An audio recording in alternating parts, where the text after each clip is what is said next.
आप सभी का नमस्कार। जैसा कि आप जानते हैं कि सरकारी स्कूल के प्लेटफ़ॉर्म पे हम हर रोज़ किसी एक नए नए गेस्ट के साथ मिलते हैं, नए ऐसे व्यक्ति के साथ मिलते हैं, जिन्होंने या तो वो स्कूल में रह के बतौर शिक्षक काम कर रहे हैं या सरकारी स्कूल के विद्यार्थी के नाते कुछ एक अलग करने की कोशिश कर रहे हैं। आज उसी कड़ी में मीट द आइकन इस सीरीज़ के तहत हमारे साथ हैं उमेश चतुर्वेदी सर। आप काफ़ी सीनियर जर्नलिस्ट हैं और सबसे बड़ी बात है कि बड़े लंबे अरसे से अपने लेखों के ज़रिए हमें प्रेरित करते रहे हैं, हमें ज्ञानवर्धन जानकारियाँ देते रहे हैं और एक मोटिवेटर के तौर पे मैं हमेशा आपको देखता रहा हूँ।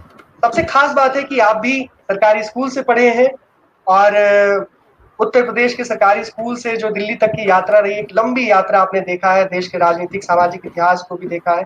सर आपका बहुत-बहुत स्वागत है सर। हाँ, नमस्कार, सबका स्वागत है। नमस्कार अभिषेक जी, आभार आपने बुलाया हमें। बहुत-बहुत आभार। आवाज आ रही है ना? एकदम आ रही है सर, बुलंद आवाज आ रही है। हाँ, जी, बोलिए। सर आज तक आपने बहुत सारी बातें की होगी, आज मैं आपको थोड़ा अपने स्कूली जीवन में ले जाना चाहता हूँ और यही हमारे सीरीज का एक छोटा-सा मकसद भी है कि हम उस दौर के स्कूलों की बात करें, जो वैश्वीकरण के दौर से पहले के स्कूल हुआ करते थे। आपसे एक निवेदन है कि जब आप स्कूल में विद्यार्थी थे, उस समय की कुछ यादें जो आप लोगों से साझा कर सकते हैं, इस दृष्टि से मैं आपको आमंत्रित करता हूँ।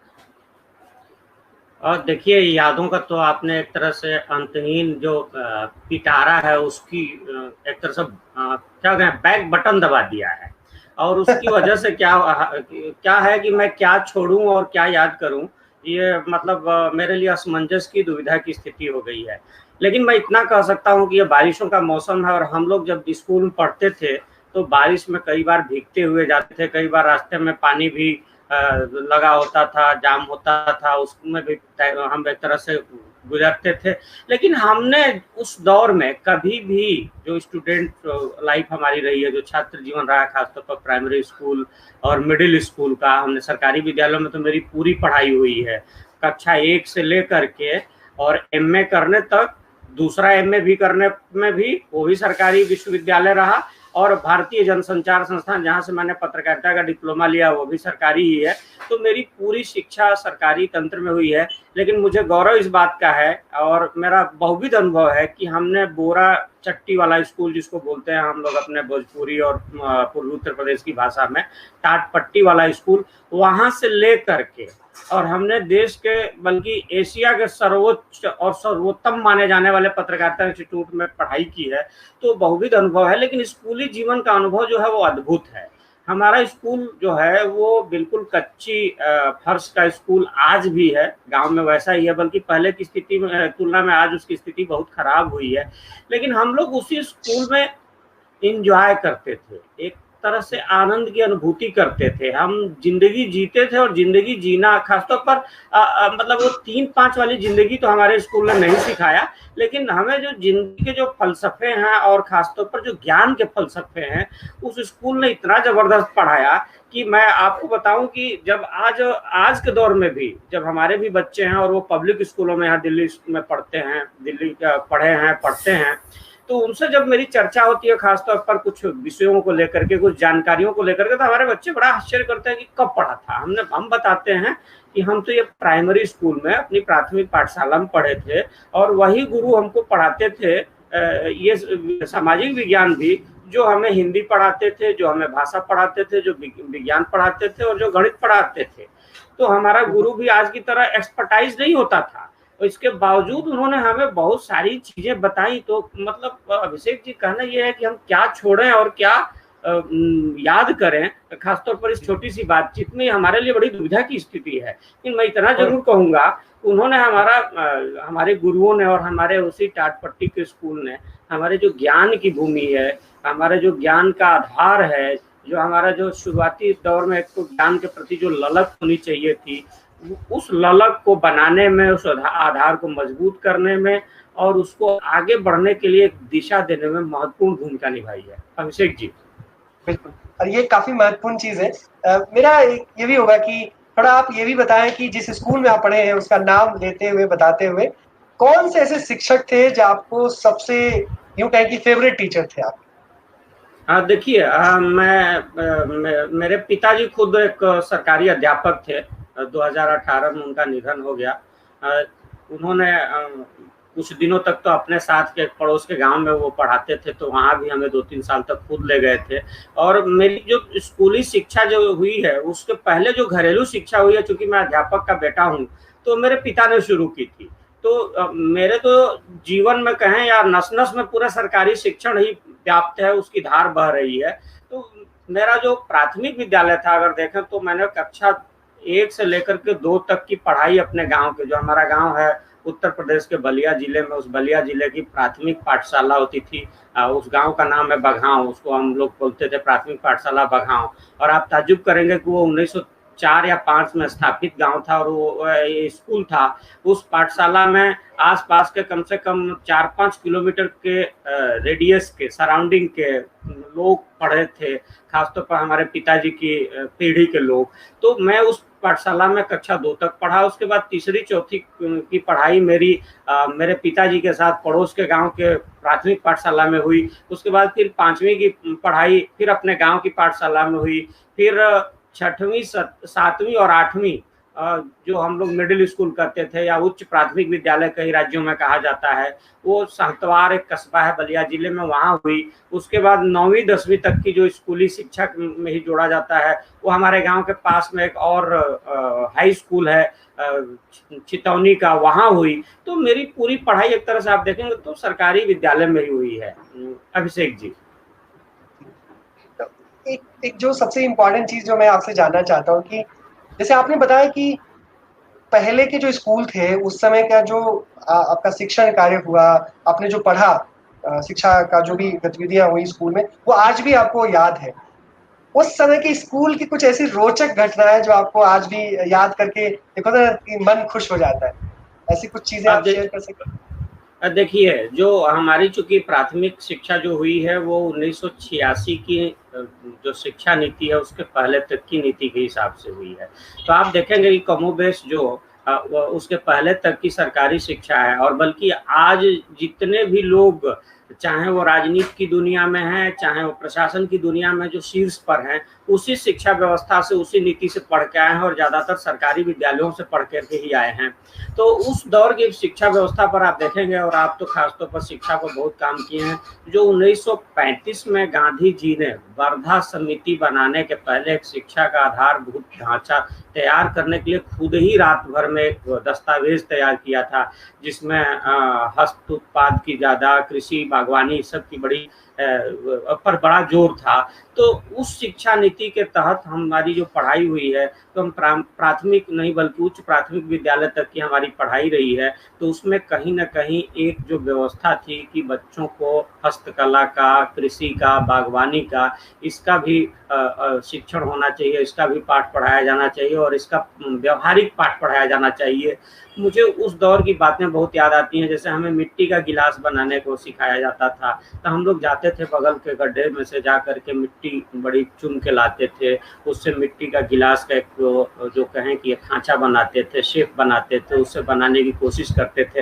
हालाँकि मेरा हाथ आर्टिस्टिक कामों में हमेशा खराब रहा है, लेकिन हम लोग कोशिश करते थे, और वो एक उत्साह की बात होती थी। दूसरी एक जो चीज़ बहुत अच्छे तरह से याद आती है, और खासतौर पर आज के दौर में मैं जब देखता हूँ स्कूलों में सब जब बनाया जाता है इसको धार्मिक मुद्दा, हम लोग जब पढ़ते थे तो हमारे विद्यारंभ की शुरुआत हर सत्र की, उत्तर प्रदेश में भी सरकारी विद्यालयों में भी नया जो सत्र शुरू होता है वो 1 अप्रैल से शुरू हो रहा है, और 1 अप्रैल से 31 मार्च तक। पहले 1 जुलाई से लेकर के 30 जून तक का सत्र होता था। तो हमारी जो 1 जुलाई को कक्षा होती थी, शुरू हो तो जाती थी, लेकिन नई कक्षा की किताबें आने में बड़ा वक्त लगता था। आज तो अखबार है तो बहुत ज़्यादा अखबारों में खबरें आने लगती हैं, नई किताबें नहीं आई, या पब्लिक स्कूल है तो पहले ही किताबों का पोथा और बंडल पकड़ा देते हैं स्टूडेंट्स को, छात्रों को, उनके अभिभावकों को। लेकिन हमारे दौर में ऐसा नहीं था। किताबें जब तक पूरी तरह से नई नई आ जाती थी, तो क्या होता था कि जब नई किताबें आती थी, खासतौर पर अगर पाठ्यक्रम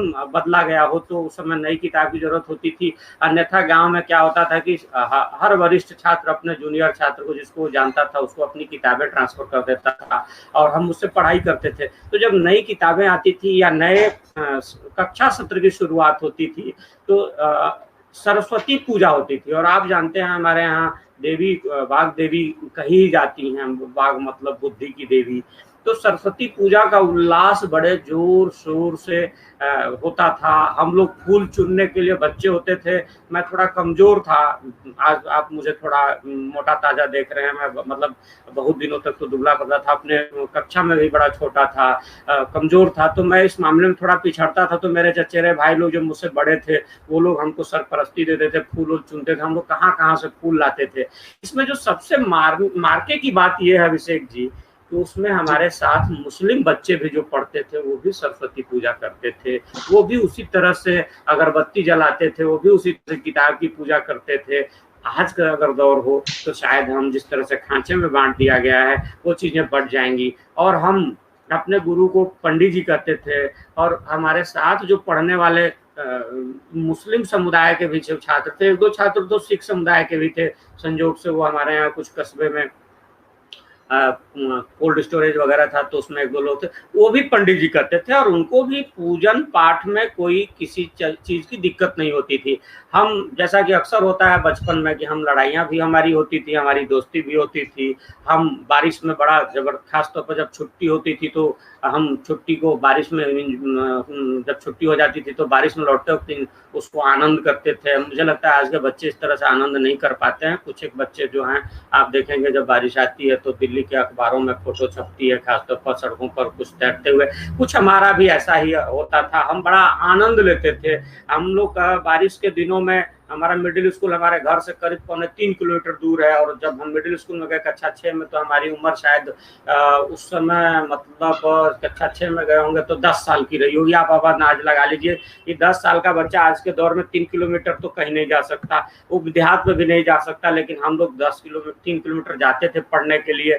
कच्चे रास्ते होते थे, अब तो बहुत पक्के रास्ते हो गए हैं। तो कच्चे रास्ते में हम फिसल के गिर न जाए तो हम दो अपना हाफ पैंट पहनते थे, एक नीचे एक ऊपर, एक दो झोले में रखते थे। हम लोगों के पास छतरी नहीं होती थी तो हम लोग बोरे का एक तरह से उसको हम लोग घोगी बोलते थे उस दौर में, उसको लपेट लेते थे बारिश आती थी तो। हमारे अध्यापक भी ऐसे होते थे। लेकिन हमने कभी ये मतलब उस दौर में हमने अभाव नहीं महसूस किया, बल्कि हमने पढ़ाई में अपना बड़ा ध्यान रखा। और कक्षा में क्या होता था कि हम ये कोशिश करते थे कि हम सर्वोच्च रहने की, खासतौर पर पढ़ाई में रहें। और मेरी मतलब जो पढ़ाई हुई है खासतौर पर गणित में और सामाजिक विज्ञान में, भाषा में, मैं बहुत इसमें वो रहा हूँ, क्या बोलते हैं कि आगे रहा हूँ, बहुत ज्यादा आगे रहा हूँ। खासतौर पर मिडिल स्कूल की पढ़ाई तक या 10वीं तक की पढ़ाई तक। हमारे साथ एक ही जो दिक्कत होती है, और शायद वही वजह है कि मैं जब दिल्ली में आया या अभी विश्वविद्यालयों में भी कई बार आप जैसे स्नेही जनों के सहयोग से या चाहने से बोलने को मौका मिलता है हर साल कक्षाओं में, बड़ी बड़ी कक्षाओं में, MA BA की कक्षाओं में, पत्रकारिता की कक्षाओं में। तो मुझे एक चीज का मैं बोलता हूँ छात्रों से, और मुझे एक बात का बड़ा गर्व होता है। मैं उनको बताता हूँ कि तुम सब पब्लिक स्कूल से आए हो, बड़ी ऊंची फीस दे करके आए हो, लेकिन मुझे गर्व है कि मैं टाट पट्टी पर पढ़ने के बाद भी तुम लोगों को पढ़ाने की हैसियत रखता हूँ। क्या है कि उस दौर में सरकारी शिक्षा जो हमारी रही है उस दौर में ज्ञान पर जोर रहता था। आज के दौर में ज्ञान पर जोर कम है, रटंत विद्या पर जोर ज्यादा है। और दूसरी एक और चीज है, आप देखेंगे, आप तो काम करते हैं, कि ये व्यावसायिक हो गई है शिक्षा आज के दौर में। ऐसा नहीं था कि उस दौर में जो अध्यापक पढ़ाते थे उनको पैसे की जरूरत नहीं थी, उनको खर्च की जरूरत नहीं थी, लेकिन वो अपनी प्राइम रिस्पॉन्सिबिलिटी, जिसको अंग्रेजी में कहते हैं, जो प्राथमिक भूमिका है, प्राथमिक जिम्मेदारी है, वो मानते थे कि वो ज्ञान दान है। और विद्यार्थी को कितना वो ज्ञानार्जन करा सके, कितनी बढ़िया से करा सके, इसी में उनकी इज्जत होती थी। मुझे लगता है आज की शिक्षा व्यवस्था उसको कहीं ना कहीं मिस कर रही है, वो कहीं ना कहीं उससे लुप्त हो रही है। शायद इस पर ज्यादा जोर देने की। बिल्कुल, और ये बहुत एक ऐसा विषय है और जो शायद आपने एक तरह से वो रास्ता भी खोला। और आपने एक और बड़ी बात मेरा से पूछा था, तो मैं एक और चीज बताना चाहूंगा। हमारे एक प्राथमिक विद्यालय में हेडमास्टर थे, और वो हेडमास्टर उस दौर में 5वीं के 4थी कक्षा के भी विद्यार्थियों को पढ़ाते थे। और एक ये भी देखिए, आज शोर मचता है कि विद्यालय में 100 बच्चे हैं और 3 अध्यापक हैं। हमारे विद्यालय में भी यही स्थिति थी, 3 या 4 अध्यापक होते थे और 5 कक्षा होती, 5 नहीं बल्कि छठवीं कक्षा भी होती थी, जिसको बोलते थे छोटी पार्टी, जिसको हम लोग आज आधुनिक तंत्र में कहते हैं केजी, सॉरी नर्सरी केजी एक, वो नर्सरी केजी एक मिला करके कह सकते हैं। फिर कक्षा 1 होती थी, तो 6 कक्षाएं होती थी और वो अध्यापक मैनेज करते थे। मैं ऐसा नहीं कहूंगा कि उस दौर में कामचोर अध्यापक नहीं थे, लेकिन उनकी संख्या कम थी, तो मैनेज भी करते थे। मैंने अपने पिता को भी देखा है, वो वर्षों तक जिस विद्यालय के हेडमास्टर है उसमें 3 अध्यापक थे, और वो 3 अध्यापक में 5 कक्षा, उसमें भी कई बार पशु गणना करनी है, अध्यापकों को यही ड्यूटी लगती है, पशु गणना करनी है, जनगणना करनी है, नेशनल सैंपल सर्वे का नमूना इकट्ठा करना है, तो ये सब काम यही करते हैं। चेचक हमारे जमाने में, जैसे आज फैला हुआ है कोरोना, हमारे जमाने में चेचक और हैजा बड़ी महामारी बन के आता था, तो उसमें टीका लगवाने की घर घर में जिम्मेदारी भी, डॉक्टर के साथ घूमने की जिम्मेदारी भी अध्यापक और लेखपाली निभाते थे। अब देख लीजिए कि मल्टी पर्पज जो उनका भूमिका होती थी, इसके बावजूद वो लोग करते थे काम। तो इसके बावजूद उन्होंने भरसक में कोशिश यही की कि वो अपनी जो प्राथमिक भूमिका है वो निभाएं। मुझे गौरीशंकर पांडे जी की बात याद आती है, वो लंच आवर जिसको कहते हैं, हम लोग आधे दिन की छुट्टी कहते थे, दोपहरिया की छुट्टी बोलते थे। तो दोपहरिया की छुट्टी के पहले वो गणित पढ़ाते थे और हिंदी पढ़ाते थे। दोपहर की छुट्टी के बाद उनकी कक्षा होती थी सामाजिक विज्ञान की, जिसको हम लोग आज सोशल साइंस और इतिहास भूगोल वगैरह कहते हैं। मुझे आज तक याद है, उन्होंने प्रथम स्वाधीनता संग्राम जब पढ़ाया था, मुझे वो आज तक रट्टा याद है, आज तक याद है कि कैसे शुरुआत हुई, कैसे रोटी और कमल को प्रतीक बनाया गया, कैसे गांव गांव बात फैली, कैसे मंगल पांडे उत्साहित हुए, कैसे किसने काम किया। तो ये सब चीजें, और एक चीज और भी है, तो आप याद कीजिए कि आज पीरियड बोलते हैं, उस दौर में हम लोग घंटी बजते थे, क्योंकि घंटी बजती थी। तो अध्यापक क्या करते थे, सरकारी विद्यालय के अध्यापक थे, तो अभी वो पूछते थे अच्छा कौन से विषय की घंटी है, तो आप बोलते थे या हम विद्यार्थी बोलते थे कि ये भाषा की, हम हिंदी नहीं कहा जाता था, भाषा। अच्छा तो कल क्या पढ़ाए थे, अच्छा हाँ तो ये पढ़ाया था। तो उसके बाद वाला उनको पाठ याद रहता था, उस पर वो आ जाते थे, पूरा किताब की जरूरत नहीं पड़ती थी। इसी तरह से उन्होंने सामाजिक विज्ञान जब पढ़ाना शुरू हुआ, तो कल क्या पढ़े थे, तो 1757 का प्लासी युद्ध। तो अब उसके बाद महत्वपूर्ण घटना यह है 1857 का प्रथम स्वाधीनता संग्राम शुरू हो गया। विष्णु खरे का, बहुत बड़े पत्रकार थे विष्णु खरे, जीनियस पत्रकार थे, आप उनकी विचारधारा से सहमत असहमत हो सकते हैं। विष्णु खरे का मैंने इंटरव्यू किया था करीब 12 साल पहले। उन्होंने एक बात कही थी, और मुझे आप आज जो पूछ रहे हैं तो मुझे वो बात याद आ रही है। उन्होंने एक बात कही थी कि सन 60 के दशक तक आप भारतीय समाज में देखेंगे तो वो डायनासोर का युग है। विद्वान है, अद्भुत विद्वान है, लड़ाका है तो अद्भुत लड़ाका है, कर्तव्यनिष्ठ है तो अद्भुत कर्तव्यनिष्ठ है, और बड़ी बड़ी हस्तियां हर क्षेत्र की आपको देंगे, विज्ञान की, राजनीति की, सामाजिक सेवा की। वो डायनासोर का युग था, और शायद जब डायनासोर का युग होगा तो उसमें जो छोटी भी हस्ती होगी ना, वो भी 20 हाथ की होगी। मुझे लगता है कि हमारा सौभाग्य है कि हम 20 हाथ के लोगों के साथ रहे हैं, उनसे ग्रहण किया है शिक्षा, और शायद इसीलिए आपसे हम बात कर पा रहे हैं, और आपने भी मुझे चुना है इसीलिए बात करने के लिए। तो आगे की एक बात और कहूँगा अभिषेक जी, कि क्या हुआ है कि हमने उस डायनासोर को अपनी व्यवस्था में खत्म कर दिया है, इसलिए आज जो हमारी सोच बनी हुई है तो उसका असर हर जगह दिख रहा है। तो सरकारी शिक्षण हो चाहे निजी शिक्षण हो, एक ही कमी रही है, और वो शायद हमारी कमी नहीं है, मेरी अपनी कमी नहीं है, आपकी कमी नहीं है, अगर आप भी उस क्षेत्र से आते हैं, कि हमने जो धीरे धीरे, हालांकि स्वतंत्रता के बाद ही से शुरू हो गया था, हमने जो धीरे धीरे अपनी व्यवस्था को जो लाने की बात थी, गांधी जी जो 1909 में शिक्षा पर भी बात करते हैं, व्यवस्था पर भी करते हैं, तो वो हर बार कहते हैं कि हम अपना संविधान बनाएंगे, अपनी व्यवस्था लाएंगे। हम अपनी व्यवस्था नहीं लाए, और शायद हमने इस वजह से अंग्रेजी हमारी ठीक नहीं हुई, और यही एक बड़ी वजह हमको लगती है कि हम कमजोर हैं। अन्यथा मैं उसी विद्यालय से पढ़ करके, टाटपट्टी के विद्यालय से पढ़ करके, कई बार पैर में चप्पल भी नहीं होता था, वहां से पढ़ कर कई बार टाट भी घट जाते थे तो घर से ले जाना पड़ता था। उस विद्यालय से पढ़ने के बाद भी मैं महसूस करता हूँ कि हमारे गुरुओं ने हमें बहुत अच्छी शिक्षा दी है, और आज हम जो कुछ भी हैं उसी तंत्र के बल पर हैं, उसी गुरुओं के पढ़ाए हुए तंत्र के, उन्हीं के दिए हुए ज्ञान के बल पर हैं।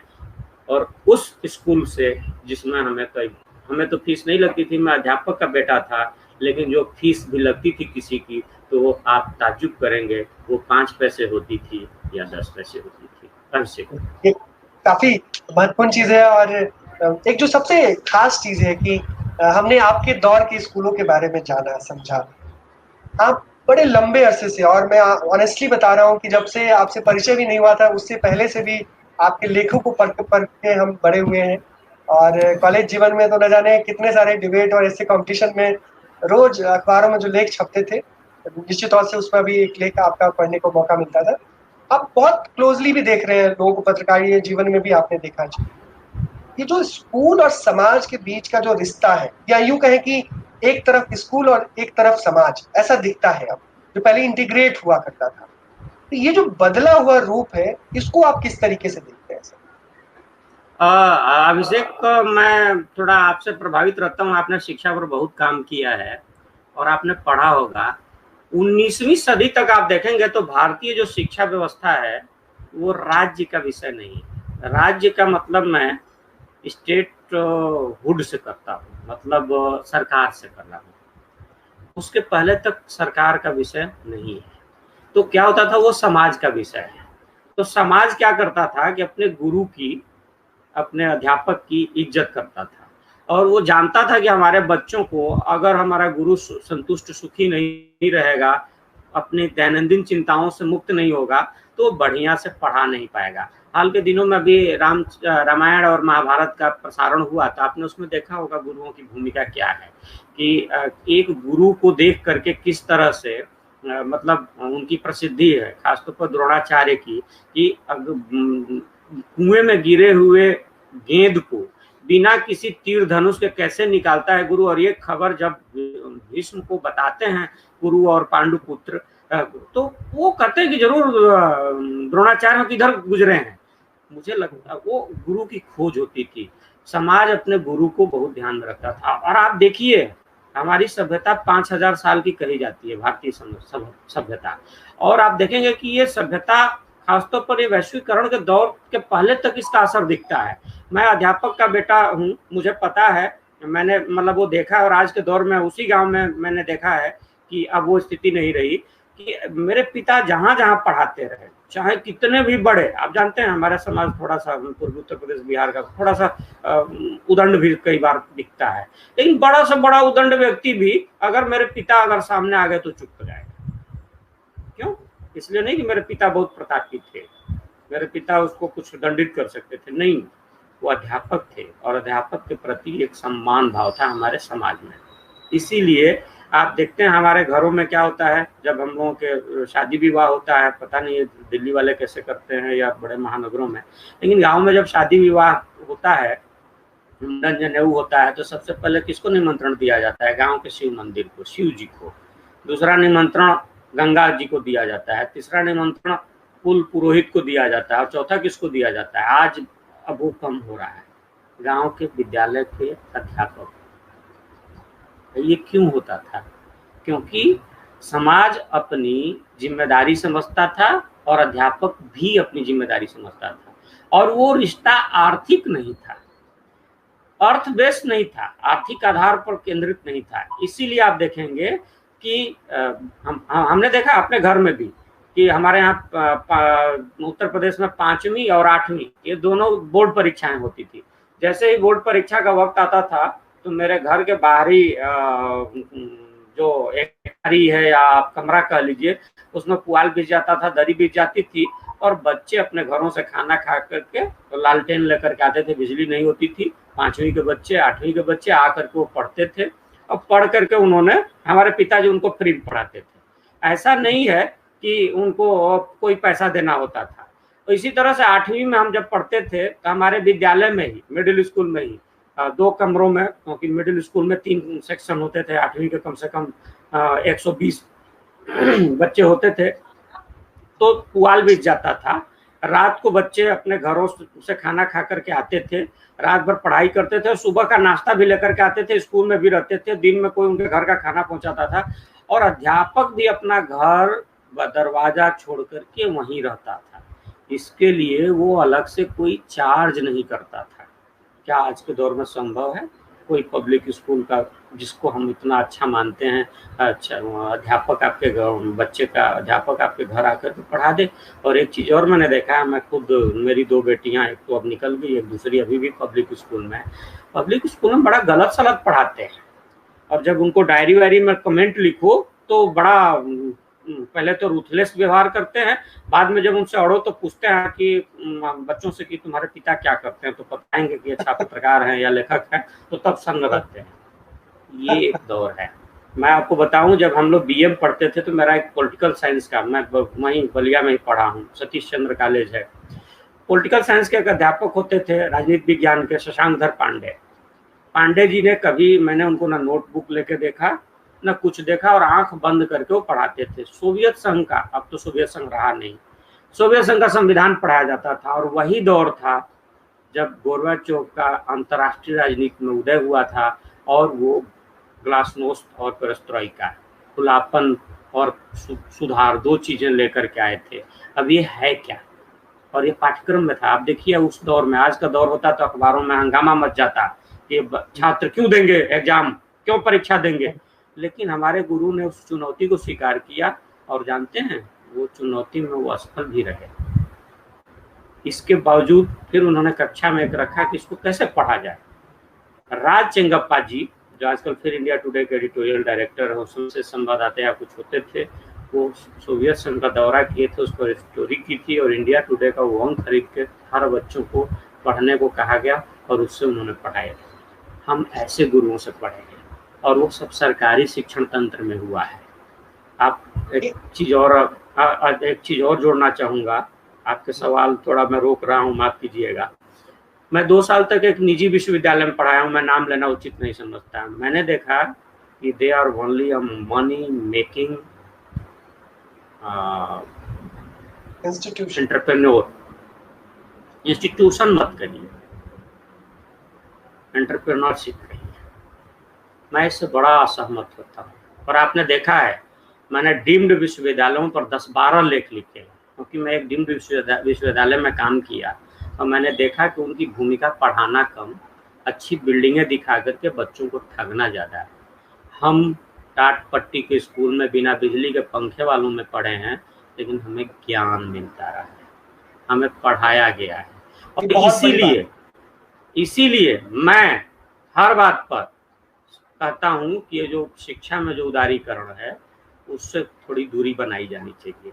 और मैं एक चीज़ और जोड़ना चाहूँगा कि रामकृष्णन एक बड़े वैज्ञानिक हैं, अमेरिका में रहते हैं, मैं उनके विश्वविद्यालय को भूल रहा हूँ, शायद 2009 में या 10 में, उनको 9 या 10 में रसायन शास्त्र का नोबेल पुरस्कार मिला था। उन्होंने उदारीकरण की शिक्षा पर एक बड़ी बात बोली, और मुझे ध्यान में रहता है कि जितने भी उदारीकरण के बाद बड़े नामी गिरामी जो इंस्टीट्यूट्स हैं दुनिया के, ऑक्सफोर्ड वगैरह वगैरह वगैरह, उन्होंने जो अपना एक्सटेंशन कैंपस खोले ना, वो सिर्फ मनी मेकिंग सिस्टम का एक पार्ट बन के रह गए। क्यों? क्योंकि शिक्षा जो है बाजार के हवाले हो गई है। और मेरा ये मानना है, आप भी सहमत हैं, कि शिक्षा और स्वास्थ्य को बाजार के हवाले कम से कम पूरी तरह तो नहीं ही होना चाहिए। ये मैसेज भी है। सर आखिरी में एक चीज जानना चाहते हैं कि सरकारी स्कूलों के, क्योंकि सरकारी स्कूलों से बच्चों के, खासकर गरीब बच्चों का भविष्य जुड़ा हुआ है, आपको क्या लगता है कि ऐसा 2 चीज है जो देश को करना ही चाहिए, खास करके समाज को आगे आके करना चाहिए, ताकि हमारे सरकारी स्कूल मजबूत हो सके, बेहतर हो सके? आपने जो सवाल पूछा, इसी के ठीक 2 दिन पहले आपने भी ध्यान दिया होगा, शायद आप भूल रहे होंगे इसलिए नहीं पूछ पा रहे हैं। तो 2 दिन पहले राष्ट्रीय नमूना सर्वेक्षण की रिपोर्ट आई, उसमें पता चला है कि सरकारी विद्यालयों में गांव में भी बच्चे कम हो गए हैं, शहरों में तो खैर 18% है, गिन के 18%, मतलब दिल्ली जैसे शहर में 17-18%, गाँव तक में भी 65% ही बच्चे हैं, वो भी ज़्यादातर बच्चे वहाँ भी चले गए निजी स्कूलों में। दुर्भाग्य की बात यह है कि सरकारी शिक्षण तो गड़बड़ हुआ है, इसमें नो डाउट, वो भी हुआ है, वहाँ भी गड़बड़ियाँ हुई हैं। और इसके लिए जो बीच के दौर राजनीतिक व्यवस्था है, जिसने नकल, रिश्वतखोरी या शिक्षा मित्र योजना में अपनी तात्कालिक राजनीतिक फायदे के लिए अध्यापकों को, जो अयोग्य अध्यापकों को भर्ती किया। और एक चीज मैं और भी मानता हूँ, पंचायती राज को बड़ा जबरदस्त कहा जाता है ना, लोकतांत्रिक प्रक्रिया और डाउन टू अर्थ और निचले तबके को अधिकार देने की बात। पंचायती राजतंत्र में अभी भी, भारत के पंचायती राजतंत्र को, खासतौर पर हम और आप जिस राज्य से आते हैं, हमारा तो अनुभव यही है कि वहाँ परिपक्वता की बहुत ज़रूरत है। और इस लिहाज से शिक्षा को वहाँ पंचायती सिस्टम को देना ही गलत था।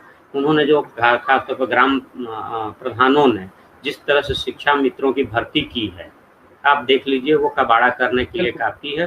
तो सिर्फ वो भी पैसे ले रहे हैं और शिक्षा मित्र भी कुछ नहीं कर रहे हैं। आज सरकारी तंत्र की ये स्थिति है, आप जानकर ताजुब करेंगे। मेरे ही जिले के एक व्यक्ति ने जेएनयू में पढ़ते थे तो बड़ा गर्व से बताया कि मैं यहाँ भी फेलोशिप लेता हूँ, और बीटीसी चूंकि वो कर चुके थे तो उनको वहाँ नियुक्ति मिल गई थी, अब मुझे वहाँ से भी तनख्वाह आती है। मैंने कहा, आप जेएनयू में रहते हैं, लाल झंडा उठाते हैं और आप देश बदलने की बात करते हैं और वहाँ से भी तनख्वाह लेते हैं, कैसे संभव है? बोले, वहाँ हमने अपनी जगह पर एक व्यक्ति को तैनात कर रखा है जो 5-7 हज़ार 8 हज़ार रुपया दे देते हैं और संबंधित अधिकारियों को हम दे देते हैं। मुझे लगता है कि इन सब चीज़ों को बदलना ज़्यादा जरूरी है, एक। और दूसरी, बिना निष्ठा के नहीं होगी। क्यों?